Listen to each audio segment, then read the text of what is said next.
Hello students, आज मैं discuss करने वाला हूँ metals and non metals chapters का कुछ और इम्पोर्टेंट पार्ट्स। पहले मैंने डिस्कस किया था कि जैसे मेटल ऑक्साइड कैसे वाटर के साथ रिएक्ट करके बेस बनता है, तो अभी हम डिस्कस करेंगे कैसे ऑक्सीजन के साथ रिएक्ट करता है। All metals do not react with oxygen at the same rate. Different metals show different reactivities towards oxygen. Metals such as potassium and sodium react so vigorously that they catch fire if kept in open. They are kept immersed in kerosene. So sodium and potassium के साथ oxygen का जो reaction होता है वो बहुत strong होता है. Okay, so they catch actually fire. At ordinary temperature, the surfaces of metals such as magnesium, aluminum, zinc and lead etc. are covered with thin layer of oxide. The protective oxide layer prevents the metal from further oxidation. So magnesium, aluminium, zinc और lead के case में क्या होता है, इनके surface में oxide layer बन जाता है. ओके, और ये ऑक्साइड लेयर जो होता है वो प्रोटेक्टिव ऑक्साइड लेयर होता है, और ये जो ऑक्साइड लेयर फर्दर ऑक्सीडेशन को प्रिवेंट करता है. Okay, iron does not burn on heating, but iron filings burn vigorously when sprinkled in the flame of burner. Okay, iron burn नहीं होता हीटिंग से, बट आयरन का जो फीलिंग्स होता है, छोटा छोटा आयरन पीस, वो बर्न होता है vigorously when sprinkled in the flame of burner. Okay, copper does not burn, but hot metal is coated with black colored layer of copper oxide. Silver and gold do not react with oxygen at high temperature. So ये show कर रहा है कि oxygen के साथ जो reaction होता है, सोडियम और पोटेशियम का रिएक्टिविटी सबसे हाईएस्ट होता है, और सिल्वर और गोल्ड, ये दो मेटल का जो रिएक्टिविटी है ऑक्सीजन के साथ बिल्कुल भी नहीं होता.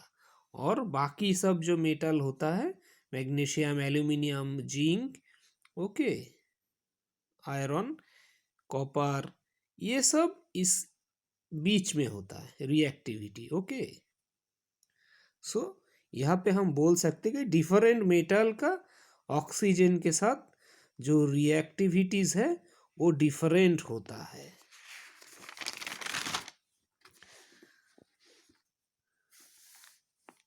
So sodium is the most reactive of the metals. Magnesium is not as reactive as sodium.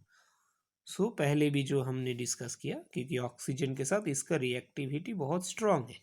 Burning in oxygen does not help us to decide about the reactivity of zinc, iron, copper and lead. Let us see some more reactions.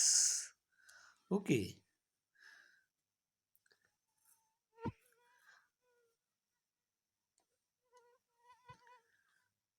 what happens when metal react with water? So पहले हमने oxygen के साथ किया.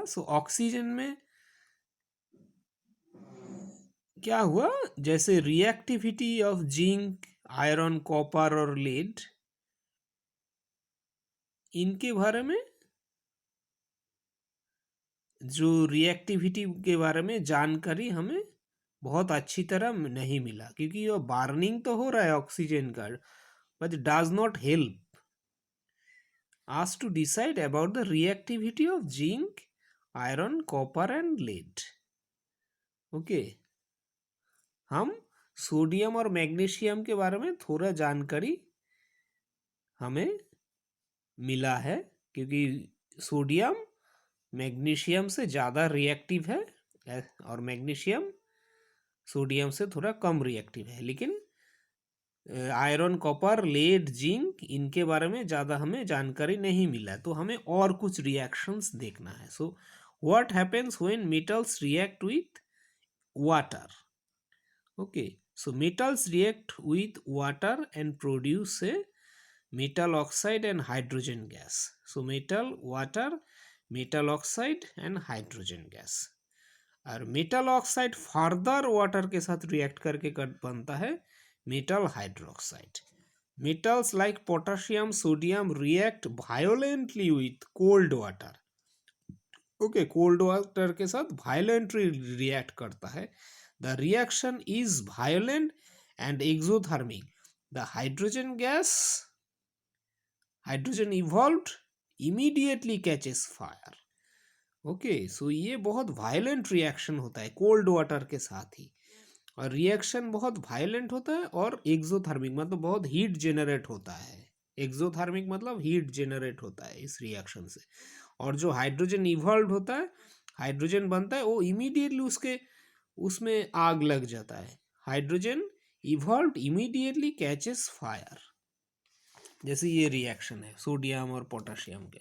सो ये cold water के साथ react करके बनता है potassium hydroxide and hydrogen gas and heat energy. Okay, और सोडियम भी बनता है वाटर के साथ रिएक्शन करके, sodium hydroxide, hydrogen gas and heat energy. So finally the reaction of calcium and with water is less violent. The heat evolved is not sufficient for hydrogen to catch fire. अभी calcium के साथ जो होता है, water के साथ जो reaction होता है, इसमें कैल्शियम हाइड्रोक्साइड बनता है और हाइड्रोजन भी बनता है, but it is less violent.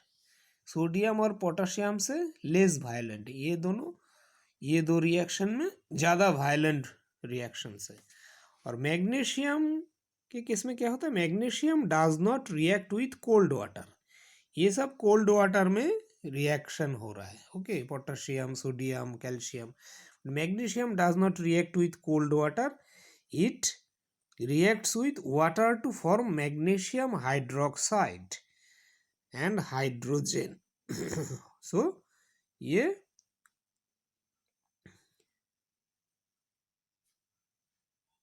it also reacts floating due to,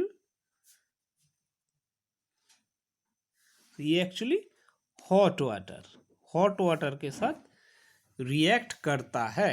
okay, magnesium it also starts floating due to bubbles of hydrogen gas sticking to its surface. Okay, ये starts, ये float करता रहता है due to bubbles of hydrogen gas. Hydrogen का जो bubbles होता है वो इसके सरफेस के साथ स्टिक होके रहता है। Okay, metals like aluminium, iron and zinc do not react either with cold water and hot water. So यहाँ पे हम क्लियरली लिखते हैं सोडियम, पोटाशियम कोल्ड वाटर के साथ रिएक्ट कर रहा है, कैल्शियम भी कोल्ड वाटर के साथ रिएक्ट करता है लेकिन उतना वायलेंट नहीं। मैग्नीशियम हॉट वाटर के साथ रिएक्ट करता है, और एल्यूमिनियम, आयरन, जिंक ये सब कोल्ड और हॉट वाटर के साथ किसी वाटर के साथ रिएक्ट नहीं करता। सो यहाँ पे भी हमें एक रिएक्टिविटी के बारे में हमें एक अंदाजा मिल जाता है। Okay, but they react with steam to form metal oxide. तो ये स्टीम के साथ रिएक्ट करता है, एल्यूमिनियम, आयरन और स्टीम के साथ रिएक्ट करता है। तो एल्यूमिनियम ये स्टीम के साथ रिएक्ट, ये जी मतलब gaseous state. Okay, so steam, iron ये वाटर है गैसियस स्टेट में, स्टीम के साथ रिएक्ट करके एल्यूमिनियम ऑक्साइड और हाइड्रोजन गैस, ये आयरन ऑक्साइड और हाइड्रोजन गैस बनता है as a product. Okay, so ये स्टीम के साथ रिएक्शन होता है। और metal such as lead, copper, silver, gold do not react with water at all. So ये ये जो मेटल्स हैं लेड, कॉपर, सिल्वर, गोल्ड, ये एट ऑल रिएक्ट नहीं करता वाटर के साथ। What happens when metals react with acids? तो पहले हमने देखा ऑक्सीजन के साथ रिएक्शन, फिर हमने देखा वाटर के साथ रिएक्शन, अभी हम डिस्कस करेंगे एसिड के साथ कैसे रिएक्शन होता है।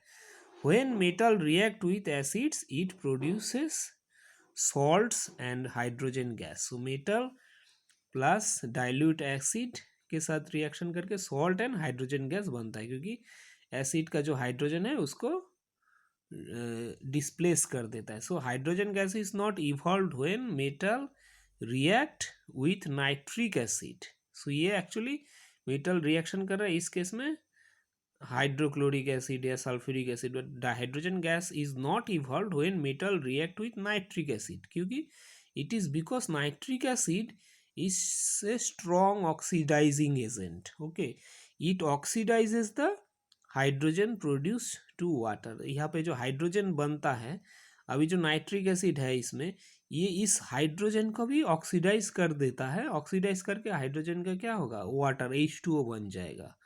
H2 है हाइड्रोजन और H2O है हाइड्रोजन, मतलब वाटर। ओके, सो नाइट्रिक एसिड के साथ अगर मेटल का रिएक्शन होता है तो हाइड्रोजन के बदले वाटर मिल जाता है। Okay, so hydrogen produce to water and itself गेस्ट reduced to any of the nitrogen oxides. So ये जो नाइट्रिक एसिड होता है ये नाइट्रिक एसिड नहीं रहता, ये नाइट्रिक एसिड बाद में हाइड्रोजन को ऑक्सीडाइज करके वाटर बना देता है, और ये नाइट्रिक एसिड खुद नाइट्रोजन का कुछ ऑक्साइड्स बन जाते हैं, जैसे nitrous oxide, nitric oxide, okay, nitrogen dioxide. But magnesium and manganese react with very dilute nitric acid to evolve hydrogen. लेकिन मैग्नीशियम और जो मैंगनीज होता है वो डाइल्यूट नाइट्रिक एसिड के साथ रिएक्शन करके हाइड्रोजन गैस प्रोड्यूस करता है। How metals react with solution of other metals, salts. Reactive metals can displace less reactive metals from their compounds in solution or molten form. So जो reactive metals होता है वो displace कर सकता है less reactive metals को from their compounds in a solution of molten form. We checked reactivity of various metals with oxygen, water and acids. Okay, हमने discuss किया अलग अलग मेटल्स का, जैसे सोडियम, पोटाशियम का मैक्सिमम केस में ज़्यादा रिएक्टिविटी होता है। ओके, सो ऑक्सीजन के साथ कैसे रिएक्शन होता है, वाटर के साथ और एसिड के साथ। But all metals do not react with this reagents. Okay, लेकिन सारे मेटल्स तो रिएक्ट नहीं करता। Displacement reaction studied in chapter 1, पहले भी हमने डिस्कस किया था displacement reaction, double displacement reaction, जो फर्स्ट चैप्टर है उसमें केमिकल रिएक्शन एंड इक्वेशन में। Chapter 1 give better evidence about the reactivity of metals. जैसे यहाँ पे क्या हो रहा है, metal A solution of salt solution of metal B. Okay, so यहाँ पे बन रहा है ये salt solution of metal B, यहाँ से बन रहा है salt solution of metal A, और ये मेटल बी बन जाएगा, मतलब salt solution. Okay, salt solution मतलब यहाँ पे हम लिख सकते हैं जैसे बेरियम सल्फेट।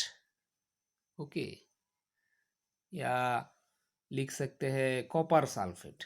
कॉपर सल्फेट के साथ अगर हम आयरन का रिएक्शन कराते हैं, ओके, आयरन, सपोज ये मेटल है आयरन Fe और ये CuSO4, सो ये आयरन सल्फेट बन जाएगा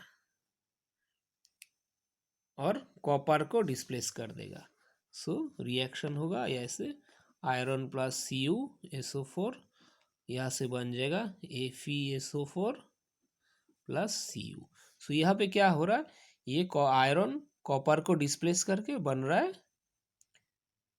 iron sulphate and copper. So if metal a displaces metal B, यहाँ पे मेटल बी है कॉपर और मेटल है ए है iron,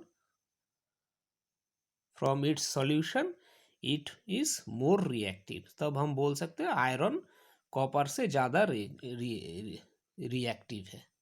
so from its solution is more reactive, मतलब आयरन कॉपर से मोर रिएक्टिव है अगर इसको डिस्प्लेस कर सकता है। सो ये डिस्प्लेसमेंट रिएक्शन से भी हम पता कर सकते हैं।